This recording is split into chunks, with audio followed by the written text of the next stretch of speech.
weapons to Israel anymore? Do you think they already had sent enough for the fight in Israel? That's why he's saying that, or there's change in their policy? I mean, it's clearly linked to the fact that Biden told Israel not to go into Rafah, and Israel went into Rafah. Does Israel have enough bombs to carry out the Rafah operation? Yes. The problem is Israel doesn't have enough bombs to have a sustained military engagement with Hezbollah. And they definitely don't have enough bombs to have a sustained military engagement with Hezbollah and Iran at the same time. By denying Israel these weapons, you create a strategic logistical problem for Israel that makes sustained high-end combat virtually impossible. How long the United States can do this, I don't know. We'll see how long they can do it. But this is a serious problem now for Israel. Now, I would hope that Biden would follow up with additional pressures of this sort. We'll see. Right now, frankly speaking, I don't think we're going to see a situation where the United States is going to allow Israel to run out of bombs. We know that even during this period of time where the supplemental funding had been frozen by Congress, the United States was still supplying ammunition to Israel. And so now that the supplemental has been unfrozen and the weapons that are supposed to go to Israel are paid for by the supplemental, I imagine that if push comes to shove, weapons will still flow into Israel. That this is more of a political gesture by Joe Biden than something real and meaningful. But it's a start. I mean, it's the first time we've done something like this in a long time. So I'd like to hope that we can double down on this and make it serious, because that's the only way to get the Israelis to wake up. They are totally dependent upon us for critical military equipment and aerial bombs and spare parts for their aircraft and things of that nature. That's America. They have a high tempo of operation right now. Maintenance demands are greater than ever, and one would imagine on some high-end aircraft like the F-35 that if the United States shut down the supply of spare parts, that F-35s can't fly anymore, and then Israel has a problem. New polls show that 58% of Israelis are in favor of immediate resignation of Netanyahu. In your opinion, whoever replaces Netanyahu would benefit the peace in Palestine, in Israel, or it's going to get worse? Are we going to get a more radical person getting into the power in Israel, or are we going to have somebody like Ishaq Rabin, and who was in favor of peace mostly? I don't think you can get a government that's more radical than the government that currently exists. And if you take Benjamin Netanyahu out of the equation, I don't think there's a personality with the history of engagement with right-wing Israeli political parties that could assemble and sustain the coalition that Netanyahu has built. So I think if Netanyahu goes away, this coalition collapses. But the problem is that the Israeli center, there's very little that distinguishes their national security policies from the policies of a Netanyahu government. The only chance we have is if Israel is confronted with a fait accompli of their impending defeat, and that there's a strategic recognition that if Israel continues down the same path, that it will lead to their demise, and that suddenly you can have, a former military officer who has the credibility of having fought in favor of the current policies, who says that these policies don't work anymore. Now he has credibility. He can say, I implemented these policies. I was out there fighting, and I can tell you these won't work, that Israel will be harmed if we continue to pursue these policies. We have no choice but to pursue peace. He can have the credibility. Yitzhak Rabin had that kind of credibility. So there's the potential for Israel to get a leader that move, but it will not be easy, because the Israeli nation has a allowed Zionism to be codified in its DNA. And one of the big problems that will be confronting any future leader isn't just dealing with Hamas, dealing with Hezbollah, but resolving the West Bank settlement situation, the crisis, dismantling the settlements, evicting the settlers from this land they have stolen, to redefine the Green Line and the territories encompassed by the Green Line so that they are more reflective of a viable Palestinian state than what they are today, which no Palestinian state could exist in the territories that are currently encompassed. So I don't think you're going to see that kind of transition take place overnight. I think the first step is to get rid of Netanyahu. The second step is to have a series of failed governments led by people who are unwilling to make the changes necessary for Israel to survive in a world that recognizes the absolute need for a Palestinian state. This Israeli lobby in the United States, in your opinion, are they considering some changes in their type of mindset toward Israel because of what's going on right now in Israel, because of these policies that you were talking about? And or they gonna support whoever gonna be in power in Israel and whatever they're doing in Gaza, in Israel? There's two mindsets here. One is the this lobby we speak of here in the United States. We agree that it's pro-Israel, but the question is it an Israeli lobby seeking to influence America to in a way that best serves Israeli interests, or is it an American lobby using Israel as a vehicle to further empower them in the United States? Because if you have the Israeli issue, you start controlling defense budgets, economic budgets, and things of that nature. You empower yourself even more. So where's the center of gravity? Is the center of gravity of the pro-Israeli lobby in Israel, or is it in the United States?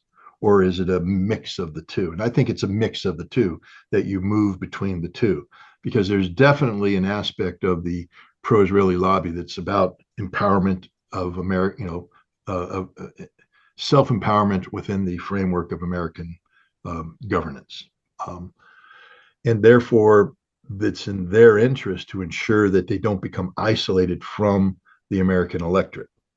That, like any surviving parasite, you take a look at the host and you have to adapt to the host. If you're going to survive, you have to make certain adaptations.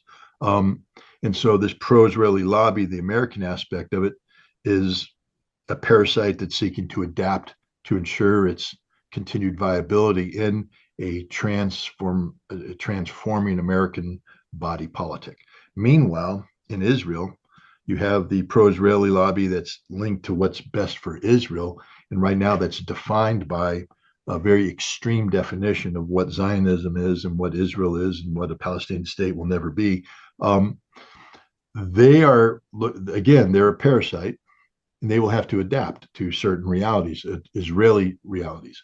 And so you have this thing we call the pro-Israeli lobby that actually has two competing centers of gravity that are adapting to do different realities, because a domestic Israeli political reality may be different than a domestic American political reality. And so they have to then find a way, because once they break off and become separate and a wall is built between them, that's the end of it. Because this group can't survive without that group, and that group can't survive without this group. And so they have to make sure that there's never a break, never a divide, that they're always together. So it's sort of this triangulation of adaptability. And it's a very complicated thing right now. I think that, like all parasitic entities, they seek to survive. They will adapt as necessary to continue to survive. And survival isn't linked to a specific ideological mindset. Survival is linked to survival. And so they will adapt as the situation arises based upon reality. But they will never adapt in a way. They always have to be. They're always, they exist because of the tensions that exist. If you if you create an environment where there's no tension, then there's really no need for a pro-Israeli lobby anymore, is there? The pro-Israeli lobby exists because of tensions that they have to come in and exploit to make themselves relevant. Um, and so these parasites are very complex. They have to promote tension, but maintain enough flexibility to adapt to changing environments to guarantee their continued survival. Right now, I think that the most important part of this is the pro-American aspect of it, because the American dynamic is changing. We see Joe Biden felt comfortable enough to deny Israel weapons. No American president wins election by denying Israel weapons, but he did it because of domestic political realities. We see increasing support for the Palestinian cause with students on campus, and schools are starting. We have graduation, so the support's probably going to migrate to the American streets, and we might have a long, hot summer of anti-Israeli demonstrations. The pro-Israeli lobby has to adapt to that because they have to be careful. If they get too far out of whack with the political scene come election day, they might find themselves to be totally made politically irrelevant. They are only they are only relevant as long as there's politicians that deem the support of this lobby to be necessary for their continued survival as politicians. But when the politicians wake up and check the political lens, that they say that the pro-Israeli lobby is an anchor holding me down, that if I'm going to get reelected, because that's the most important thing in the world is to get reelected, I need the support of the Palestinians. The lobby now is dies. So I think there's a lot of activity in the United States right now to make the Israeli lobby as relevant as possible in the coming election. Do you think that the presence of nuclear bombs in Israel would be problematic for the peace? The history of Israel's nuclear weapons program is such that it balances the need to have a nuclear deterrence to guarantee their survival, and the need to maintain American support. If you read, the period of time in the early 1960s through the late 1960s into early 1970s, as the debates are taking place, especially in it started with Kennedy, but it goes on through Johnson, but in Nixon, where the Nixon White House is talking to the Israeli government about its nuclear program, and the notion of deniability, plausible deniability, comes into play. Israel was never allowed to publicly announce its nuclear weapons, and if you see how that decision making was done, so that the United States, was saying, well, we know you have nuclear weapons, but we can't act on that if you don't acknowledge you have nuclear weapons. So as long as you don't acknowledge it, you don't have to deny it, just don't acknowledge it. We will pretend that you don't have them from a policy standpoint. The Israelis have even gone as far as, when they talk about how they go about the path taken to acknowledge the existence of nuclear weapons. It's not just use them. There's a whole sequence of events that Israel has talked about, how they declare the weapon, then they test the weapon, then they demonstrate the weapon, then they use the weapon. There's this whole thing, but from the American perspective, the second they declare the weapon, we have to react, or we should react. We're in a situation today where Israel has almost declared that they have the weapon. They've had a number of politicians who have declared it, but then had to walk it back because they were told you're not allowed to declare it. But right now, Israel is threatening Iran with certain weapons capabilities that has caused Iran.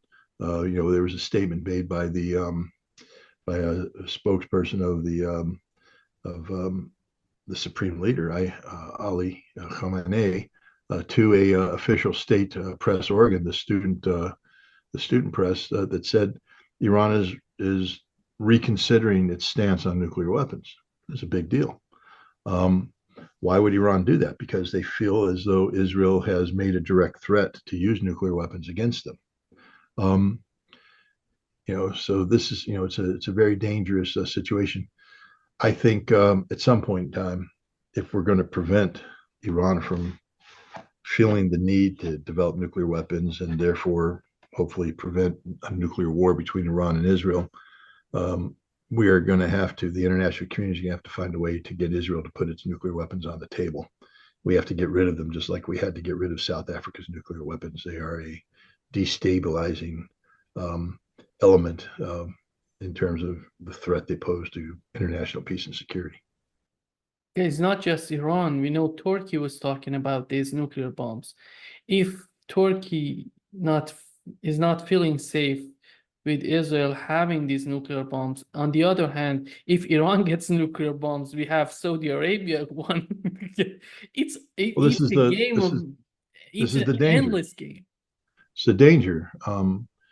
And from an American perspective, and from a Russian perspective, and the Chinese perspective, this is why we have to start talking about putting Israel's nuclear weapons on the table, because the existence of Israel's nuclear weapons, and the fact that Israel has felt a need to transition away from purely a deterrence policy, where plausible deniability can exist, to a warfighting policy where it actively integrates its nuclear weapons into a warfighting concept.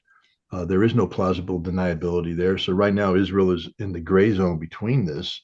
Now the pressures on Iran, on Saudi Arabia, United Arab Emirates, Turkey, and others to get nuclear weapons is real. And this is the exact opposite trajectory that we should want to be going on as a global community. And so the solution is to start engaging with Israel. And I think now's the time, because frankly speaking, Israel is going to have to re-examine how it interfaces with the region and the world. It's going to have to accept a Palestinian state.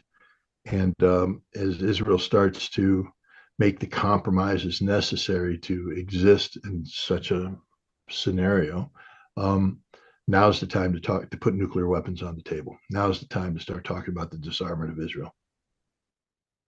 Xi, in his recent visit to Europe, said that they defend two-state solution in Palestine and Israel.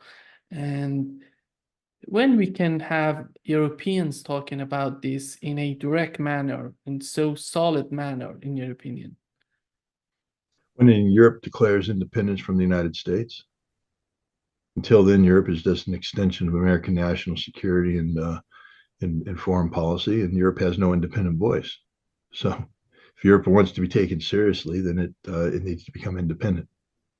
That means it probably needs to get out of NATO. Because as long as Europe's wrapped up in NATO, they're wrapped up in American policy prerogatives. But how about this new trip, this new visit of Xi to Europe? Are we going to have some sort of game of pushing and pulling between China and the United States in Europe? No, Europe doesn't matter. Europe's an irrelevancy.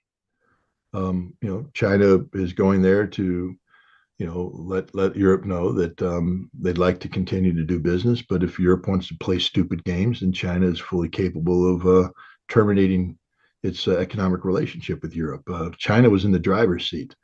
There's no push and pull game. What influence does the United States have on China? Janet Yellen went, Tony Blinken went, they met a solid wall. You can only engage in a tug of war if you put a rope down on the ground and you say, Scott, I challenge you to a tug of war. And I go, nah. And I just keep walking, doing my thing, having meetings and making money. And you're sitting there on the field looking at the rope going, why isn't he engaging in a tug of war with me? Because you're irrelevant. You don't matter. So the United States and Europe are putting ropes on the ground saying, let's get in the tug of war. And China's going, that's all right. You two can play that game. We're in the dominate the world game, economically. We'd like to talk to you. We'd like to work with you, but we don't care about you. And that's the point. The United States and Europe become irrelevant. Earlier we had a talk about how Europe was aligning with the United States about anti-Taiwan policy. Okay, so you're China and you know that's happening. And now what, you want to come to Europe and pretend that everything's okay? Everything's not okay. It's not good. And so China's just not going to allow itself to be dragged down in stupid European games. That's my opinion.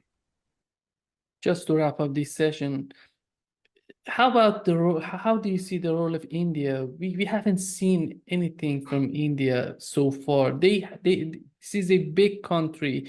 This is a very influential and so important country, but we haven't seen anything from their policy. Just yesterday, I've learned that we've seen in the news that India was helping Israel to attack Rafah. I don't know if how much of the reality is in this news, but overall, when you look at India, how do you see its role in the current situation, in this complexity that we're witnessing right now?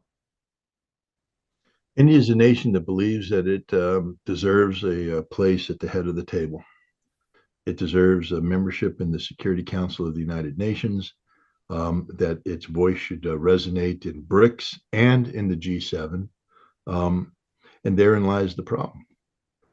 BRICS and the G7 are on two totally opposite trajectories. They're not complementary organizations. BRICS exists because of the policy failures of the G7, the fact that the developing South, the global South, doesn't see eye to eye with the agendas pushed by BRICS or by the G7, by extension, the G20, which of course only exists because the G7 created it.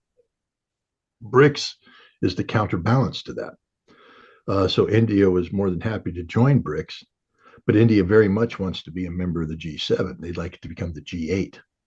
This means that India is on the fence, trying to serve two masters, and you can't serve two masters. India is rapidly becoming irrelevant. It needs to make a decision. And the problem for India is that the immediate attraction is with the West, but the West is a sinking ship.